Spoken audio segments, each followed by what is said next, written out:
Geblek kalian itu orang-orang Islam Indonesia ini. Nggak pakai otak. Makanya kalian kere. Otak kalian cuman isinya apa? Agama. Ya, pokoknya Islam, Islam, Islam, Islam, Islam compong ya. Ya kan? Agama compong kamu turutin. Geblek ini. Makanya kere terus Indonesia. Ya. Otak kamu entah di mana. Termasuk Jokowi sisan. Otaknya di mana Jokowi ini.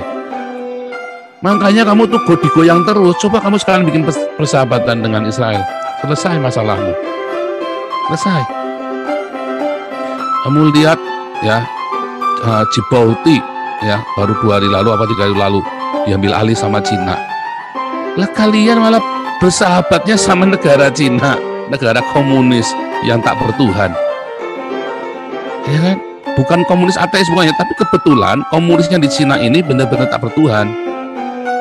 Nah, kamu malam ini bersahabat dengan orang-orang ini. Nah, lihat Djibouti itu dibeli sama Cina, sudah diambil alih.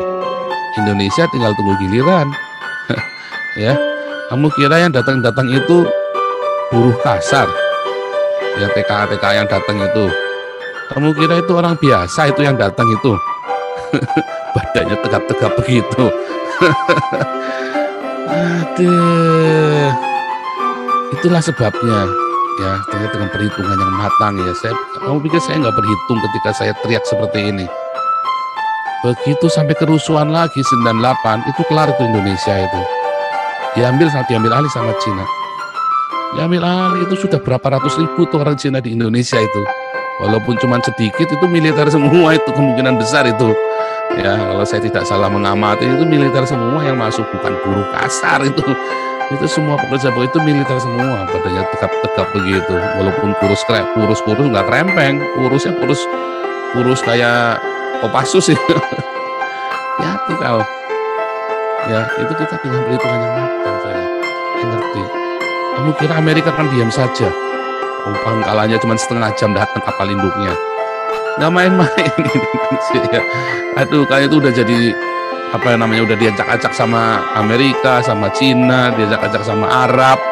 Nggak karu-karuan kalian Arab, orang Cina masih mending datang buat kasih duit sama kalian. Orang Arab datang kalian cuma buat kentutin sama buat kiwik-kiwik wanita-wanita Indonesia. Orang Arab datang ke Indonesia cuma buat ewek-ewek. Itu perempuan Indonesia buat merendahkan martabat orang Indonesia. Orang Cina datang ke Indonesia itu buat kasih duit.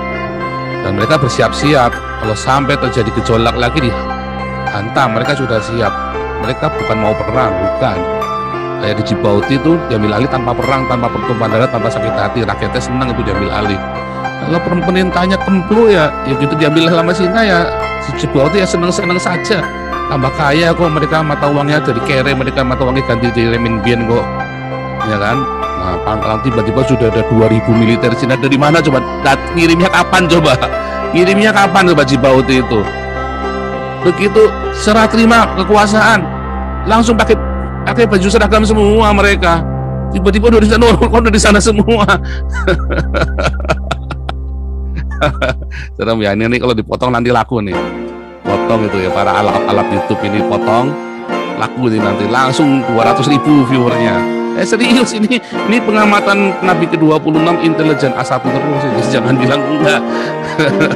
Ini level strateginya udah jenderal bintang 4 ini. Dan apa itu yang kepala bin itu aja kalah intelijennya sama saya. Saya itu punya the nest crow itu loh, crow nest loh, sarang gagak yang lihat dari atas. Nah, kalian kan di Indonesia kan sempit pandangannya, ketutupan sama Aisyah sih. Ketutupan sama Aisyah ya rapat. Kalau saya kan dari atas lihat. Nah, hati-hati kalian. Ngeri ya? Oh, ngeri banget.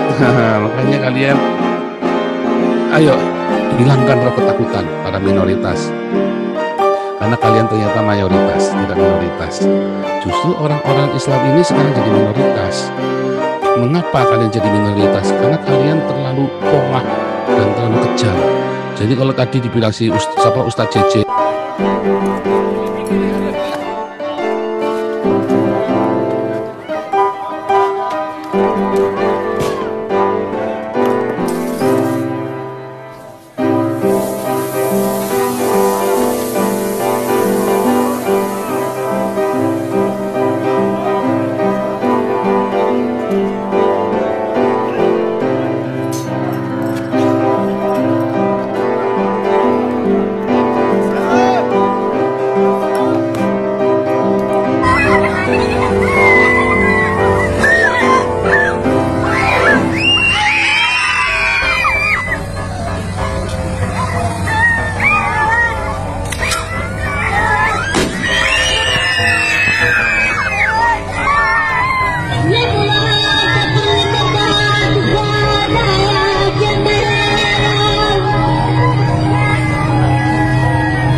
Assalamualaikum warahmatullahi wabarakatuh. Alhamdulillahirabbil alamin. Wassalatu wassalamu ala asrofil anbiya wal mursalin sayyidina wa maulana Muhammadin wa ala alihi washabihi ajmain, amma ba'd. Pertama kali kita panjatkan puji syukur kehadirat Allah Subhanahu wa taala, yang mana kita selalu mendapatkan rahmatnya, kasih sayangnya, nikmatnya, dan yang utama adalah nikmat Islam, nikmat iman, ya, nikmat istiqomah di jalan Allah, ya. Sholawat dan salam mari kita selalu haturkan kepada baginda Muhammad Sallallahu Alaihi Wasallam, Nabi kita, pembawa syafaat, Nabi akhir zaman, Nabi yang telah menyempurnakan ajaran Islam yang diturunkan oleh Allah sebagai petunjuk bagi umat manusia, yaitu Al-Quran, ya. Al-Quran dan Sunnah adalah petunjuk bagi umat Islam. Sebelumnya, awal-awalnya adalah petunjuk bagi orang-orang yang beriman dan bertakwa. Kemudian Al-Quran itu dijalankan kepada para mutakin itu untuk memberi petunjuk kepada umat manusia dan jin, ya kan? Karena wa ma khalaqtul jinna wal insa illa liya'budun. Jadi artinya petunjuk itu adalah peraturan yang Allah turunkan melalui para nabi dan disempurnakan oleh baginda Rasulullah Sallallahu Alaihi Wasallam, Nabi Muhammad, Nabi akhir zaman. Dengan selalu kita bersolawat tiap hari, tiap detik, tiap menit, tiap jam, kita selalu hati kita nyambung pada baginda Rasulullah Sallallahu Alaihi Wasallam, agar hati kita menjadi nyambung pada Allah Subhanahu Wa Taala. Yang dimaksud petunjuk bagi manusia adalah peraturan. Jadi apapun kehidupan di muka bumi ini diatur dengan aturan yang sudah Allah turunkan melalui para nabi, dan penyempurnaannya melalui baginda Nabi Muhammad Sallallahu Alaihi Wasallam. Bertemu kembali sahabatku, saudaraku, seiman, seakidah, setauhid, satu giroh, satu resonansi. Ya, mohon maaf karena memang saya tidak bisa, ini akhir-akhir ini tidak bisa setiap hari bikin konten karena kesibukan. Ya, mohon dimaklumi. Karena jihad kita di akhir zaman ini adalah jihad nafsu, kesabaran, menahan kesabaran. Jangan sampai kita gigi mongso. Kalau gigi mongso kita akan menjadi geger kunci. Ya, ini kemarin lusa saya bikin konten, ya, sekarang bikin konten lagi untuk menyapa teman-teman, menyapa saudara-saudara semua, ya. Apa kabar? Semoga tetap istiqomah, baik-baik saja. H+8 atau H+9, ya, H+7 seminggu lebaran. Minal aidin wal faizin, mohon maaf lahir batin pada semuanya tanpa terkecuali, ya. Baik, kabar politik hari ini, ya, kabar politik hari ini masih sama, ya, relatif sama, ya. Yaitu desas-desus, ya. Mereka itu memang suka sekali melakukan desas-desus, ya. Ya, mereka itu kan sistemnya itu sama, ya. Dari dulu itu sistemnya sama, yaitu problem, reaction, solution. Bikin problem, kemudian pura-pura menawarkan solusi, ya. Kemudian beraksi. Jadi bikin masalah, bikin permasalahan, kemudian dipropagandakan, dimainstreamkan, diframingkan, akhirnya menjadi horor. Nah, ini kan kalau sudah menjadi horor berarti kan masalah, problem, ya. Problem, ya. Bikin masalah, dibikin-bikin, dibuat-buat, seserem mungkin lah gitu. Kemudian beraksi, bereaksi. Kemudian setelah bereaksi maka pura-pura menawarkan solusi. Nah, itu sudah dari dulu. Itu sebenarnya cara lama. Cara lama kemasan baru. Produk lama. Karena mereka itu sebenarnya nggak punya kreasi. Ya itu saja. Kreasinya adalah bagaimana menciptakan kemasan yang baru. Problemnya saat ini adalah hepatitis misterius kan gitu. Nah, itu untuk menakut-nakuti jelas, dan yang itu yang jelas kan memang disengaja diciptakan ya kan gitu. Setelah diinjeksi dengan micin itu, dengan cairan micin itu, maka dia akan terserang hepatitis misterius yang mematikan katanya kan gitu. Dan memang sebenarnya injeksi micin itu isinya memang penyakit yang ditanamkan. Level 1, level 2, level 3. Ada yang langsung mati, ada yang memproses dulu di dalam tubuh orang yang diinjeksi itu, kemudian akan muncul penyakit baru. Ini sebenarnya sudah disiapkan karena mereka adalah program agenda tatanan dunia baru. Tatanan dunia baru ini mereka itu harus membunuh beberapa harus menghabisi mengurangi jumlah penduduk. Jadi namanya depopulasi. Untuk apa? Untuk kontrol populasi ya kan? Melawan Tuhan, melawan Allah, melawan ketentuan Allah. Karena mereka anggap dirinya mereka adalah the holy of holy, orang yang paling suci dan yang suci, orang yang punya hak untuk mengatur kehidupan di muka bumi ini. Mereka itu seakan-akan tidak bisa mati. Mereka itu umurnya panjang-panjang memang. 100 tahun, 90 tahun, bahkan 100 lebih. Ya, memang orang-orang yang berangkara murka itu selalu seperti itu. Ya. Mereka ingin menguasai dunia ini. Nah, ini sudah dikabarkan oleh Allah. Dikabarkan oleh Allah bahwasanya mereka itu akan melakukan kerusakan. Melakukan kerusakan yang kedua kali. Sehingga Allah juga akan ngujo, istilahnya apa? Istidraj, diberikan finansialnya. Makanya yang punya hak veto punya hak mutlak atas percetakan uang di dunia ini kan mereka melalui Federal Reserve Bank. Tapi Allah juga berjanji di dalam Al-Quran, wa makaru wa makarullah wallahu khairul makirin. Dan di antara mereka juga akan saling bergaduh. Dan ini sudah terbukti, mereka itu juga punya kepentingan masing-masing. Di antara negara-negara yang menyatakan dirinya sebagai negara adidaya, ya, seperti blok barat dan blok timur, itu semuanya, setiap pemimpinnya itu punya misi masing-masing.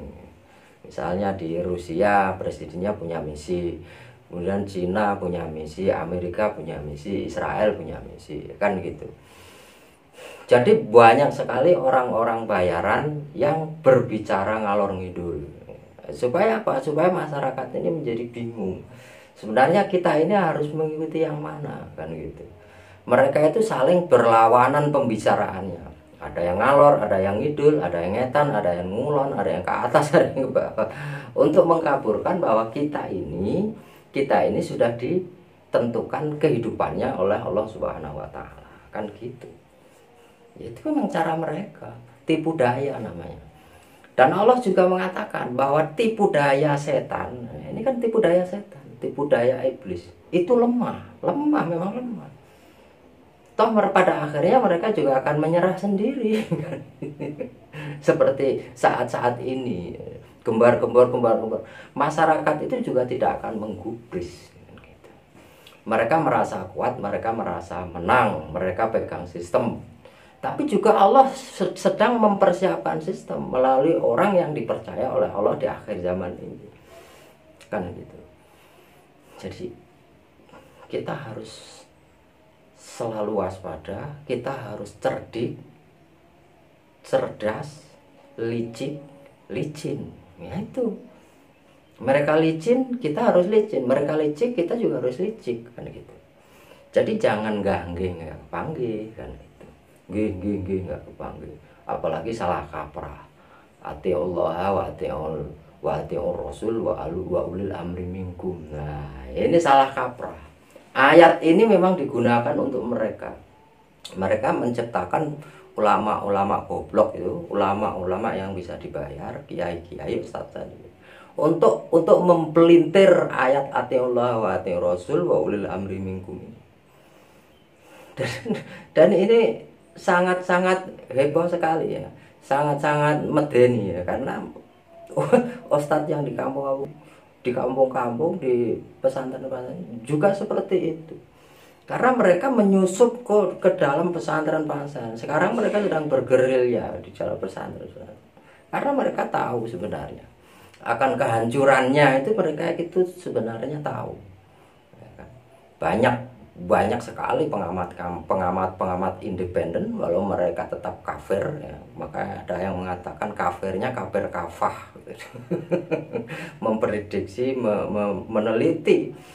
meneliti Al-Quran, meneliti Al-Hadis, dan mereka semua menyimpulkan bahwa di akhir zaman ini yang akan mengatur tatanan dunia sampai nggak tahu kapan, karena mereka tidak mengerti ya, kehidupan di dunia ini sampai kapan.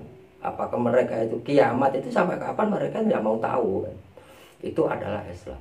Bahkan ada yang mengatakan mulai tahun 2022 itu sudah dimulai. Tapi memang kenyataannya memang iya, Islam itu bangkit kok di Eropa, di Amerika, di Afrika, bahkan di negara-negara di negara-negara Asia itu yang dulunya mengikuti Cina, mengikuti Soviet, itu sudah mulai, pemimpinnya sudah mulai lemah. Walaupun di sisi lain, karena memang yang namanya Yajud Majud itu ada yang KW, ada yang asli, walau alam. Itu yang mukanya lebar seperti tameng yang ditempa, kulitnya agak kemerahan, putih kemerahan, kemudian matanya sipit. Ya ini bangsa mana lagi kalau bukan Cina Darata? Ini bangsa Cina Darata yang dulu tahun sekitar tahun 1700-an itu mendirikan sebuah negara di Kalimantan sana. Maka ada istilah Bipang dan lain sebagainya. Itu dari situ awalnya, tapi gagal. Dan ini mereka ingin mendirikan lagi negara di Indonesia. Ya, bukan mendirikan lagi, bahkan akan merebut. Ya, jangan dikira kalau para TKA asal Tiongkok itu mereka itu orang-orang biasa. Bukan. Mereka itu adalah para militer, para tentara. Siap mereka. Nah, di awal-awal kan 10 juta lapangan pekerjaan. Ada yang pertukaran 10 juta pemuda yang dari sini ke sana, dari sana ke sini, yang dari sini ke sana balik lagi, yang dari sana ke sini nggak balik lagi. Itu politik namanya.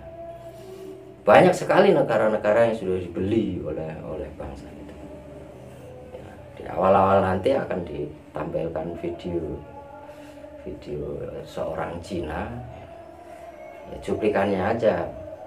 Itu dia menerangkan hal-hal seperti itu. Kenapa bangsa kita ini, bangsa Indonesia ini yang jelas-jelas akan dicaplok, akan diakuisisi atau apa namanya oleh Cina, justru kita malah bekerja sama dengan Cina. Kenapa kita nggak bekerja sama dengan Israel? Kata video itu loh, bukan kata saya. Ya nanti disimak ya sebelum saya atau setelah saya nanti tak tampilkan. Selain ada beberapa video, ada beberapa kabar media ya, akan saya tampilkan nantinya.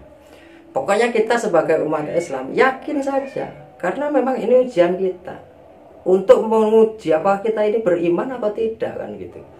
Jangan hanya kita mengatakan oh kita beriman tapi kita menjadi munafik, tapi kita nggak sadar. Kita tidak membela Allah, kita tidak berpihak pada Allah, tapi berpihak kepada angkara murka. Itu nggak boleh. Memang ada hadis yang mengatakan kita nanti di akhir zaman akan berafiliasi dengan Rom. Nah Romnya ini yang mana? Apa Rom Bizantium, apa Rom pagan? Kalau Rom Barat berarti Rom pagan. Ya kita lihat ada yang mengatakan kita akan bekerja sama dengan Rom yang Bizantium yang di Moskow, tapi bukan bekerja sama dengan Rusianya. Ada yang seperti itu. Ada yang ekstrim lagi, berarti kita akan bekerja sama dengan Rusia. Nah, sedangkan Rusia memang seakan-akan seperti itu. Ya penuh jebakan, mereka itu tipu daya. Yang namanya tipu daya itu seperti itu. Ya kan? Dulu kan sudah ada yang namanya Senohorhonya ini, untuk supaya menghancurkan Islam. Ya mereka menjadi seorang kiai, menjadi orang ustadz. Karena memang dia betul-betul hafal hadis, betul-betul hafal Al-Quran, kan gitu. Itu senuk gugunya namanya, untuk menghancurkan Islam. Berbagai macam cara, yang namanya tipu daya itu bunglon. Kita menjadi ini itu. Ya, kalau mau menghancurkan sesuatu, ya kita harus jadi sesuatu. Itu prinsip mereka, kan gitu. Kadang-kadang menggunakan rantai mas. Rantai mas apa? Perempuan. Gitu. Ya oke. Nah, ini ya dari saya memang seperti ini, karena saya ini bukan ustadz. Saya ini juga bukan kiai, juga bukan santri. Saya ini pengamat. Dan saya ini akan selalu bersuara agar tidak menjadi setan bisu, karena saya ini orang yang tahu. Dari tingkat yang paling rendahan sampai tingkat yang paling tinggi, saya memang dikasih tahu. Maka saya utarakan, ya kan gitu. Ya semoga teman-teman, saudara-saudaraku bisa memahami apa yang saya katakan sambil menyimak video-video yang saya tampilkan atau data-data, judul-judul lah. Ya, saling-saling lah, kita saling-saling berpikir, saling-saling meneliti. Tidak akan secara terangkan secara detail, dan tidak akan saya terangkan secara menyeluruh. Kita harus punya cara, kita harus punya trik agar tidak terjadi pembenetan. Dan saya di sini juga tidak seperti orang-orang mengejar tayang, mengejar subscribe, mengejar jam apa namanya itu, enggak. Saya hanya ingin bersuara karena diperintahkan untuk bersuara. Tetap berjuang, tetap istiqomah di jalan Allah.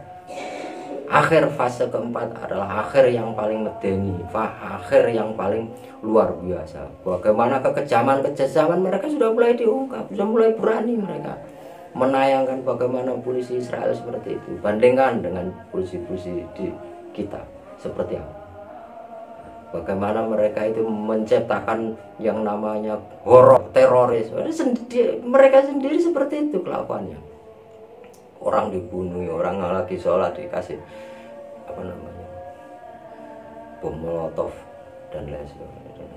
Ibu-ibu ditembak, ibu-ibu dijotos, ditembak. Kita tampilkan videonya, walaupun harus saya blur ya, karena ini nanti akan menjadi masalah. Karena mereka itu setan sekali. Mereka itu lebih dari sekedar setan dan iblis. Mereka itu dajjal.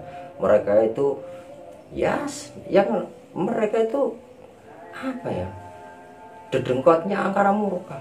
Mereka itu tidak layak hidup di muka bumi. Maka akhir zaman nanti pada akhirnya mereka semua akan dihabisi sampai ke akar-akarnya. Dan mereka tahu itu, makanya mereka berbuat kejam seperti itu. Dan yang disalahkan adalah Islam. Islam itu kejam, Islam itu miskin. Kata siapa? 100 tahun aja Islam miskin. Karena memang Allah menghendaki bagaimana umat akhir zaman ini harus diuji, bahkan dimiskinkan. Memang Allah menghendaki, Allah mengizinkan umat Islam ini miskin-miskin, tidak pegang kendali ekonomi, tidak pegang sistem kendali, tidak pegang sistem perpolitikan di dunia, karena tidak ada pemimpin sentral. Tapi sebentar lagi akan ada pemimpin sentral, dimulai dari Indonesia, insya Allah, insya Allah, insya Allah. Ingat, dunia ini akan selamat apabila kolateral dikeluarkan oleh Allah. Dan orang yang memegang kolateral ada di Indonesia, dinar dan dirham, dan mereka segera akan binasa. Mereka akan dihukumi seperti janji Allah. Wabillahi taufiq wal hidayah. Wassalamualaikum warahmatullahi wabarakatuh.